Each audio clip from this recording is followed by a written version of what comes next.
A lesson in plain sight. A lesson in plain sight. Michael Plan.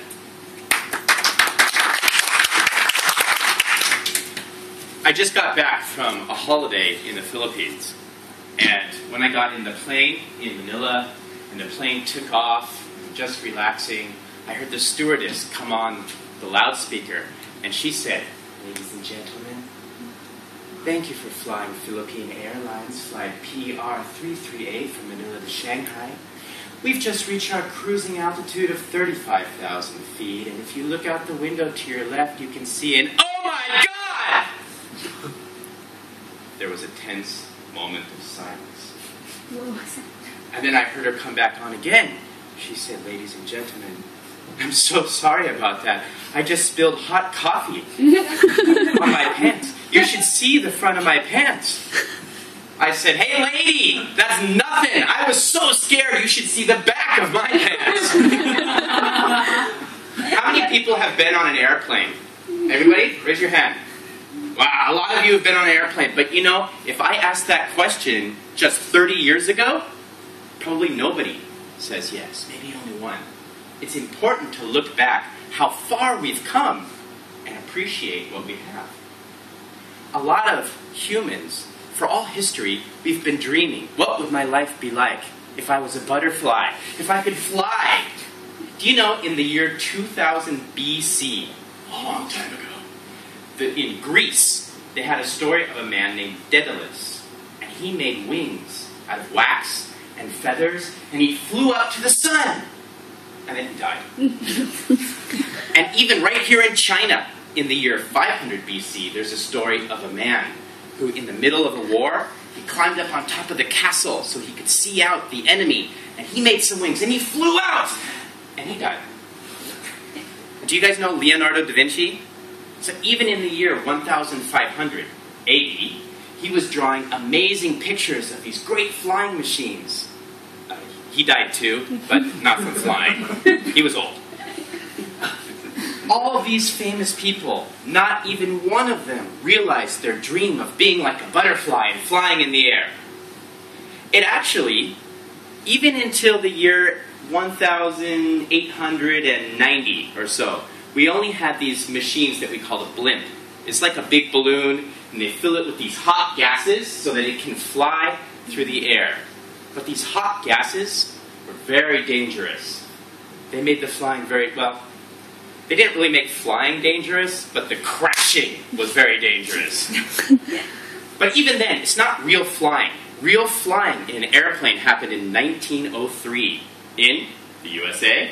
The Wright brothers made a plane that could fly for 1 minute. But hey, look how far they'd come. They didn't die. I mean, not from the airplane, but later, when they were old. So, this is amazing.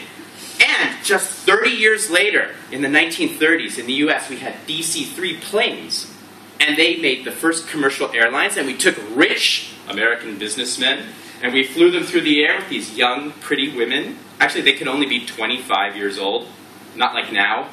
Has anyone been on a US airline? They actually turn down the lights after you take off so that you enhance the beauty of the senior citizens who are the stewardesses. Amazing. But how about now? Does anyone know the biggest, best airplane that's flying through the air right now? The Airbus A380. You know how big this plane is? It weighs 124,000 kilograms. Ooh. But it goes 900 kilometers an hour. It can take 440 people halfway around the world. Look how far we've come. It's amazing. But do we appreciate this? No. How many times have you heard people complain, "Oh, God, I gotta take a flight to New York. It's gonna be 15 hours. I have to sit in those small seats. And there's going to be some big fat guy next to me." It's me, I'm the fat guy. They're always complaining. But look how far we've come. This is amazing. That 15-hour flight from Shanghai to New York 100 years ago would take 15 months. Appreciate what we have. Why can no one do this? Do you know? It's safe, too. You're flying through a pressurized metal tube at 900 kilometers an hour, and you get there safely. actually, airplane travel is so safe. Last year, there were only 471 deaths. But how many people flew through the air? 7.9 billion people.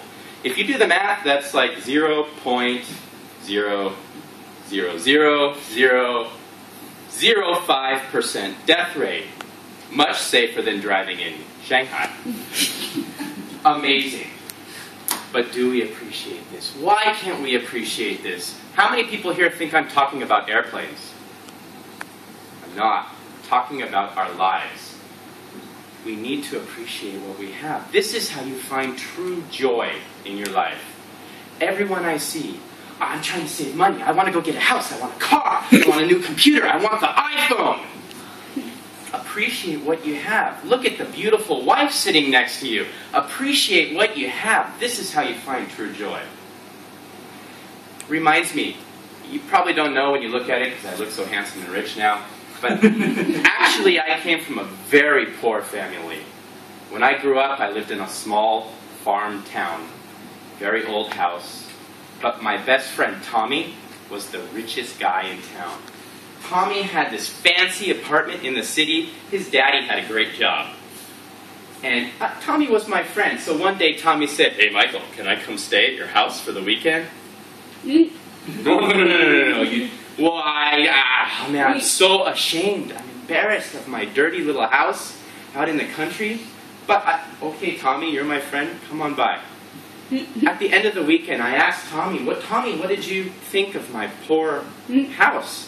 And Tommy said, "You know, Michael, in the city, in my apartment, I have one dog. And you have 4. I have my apartment, we have a little garden outside. And we have this fountain, very beautiful. We got it at IKEA.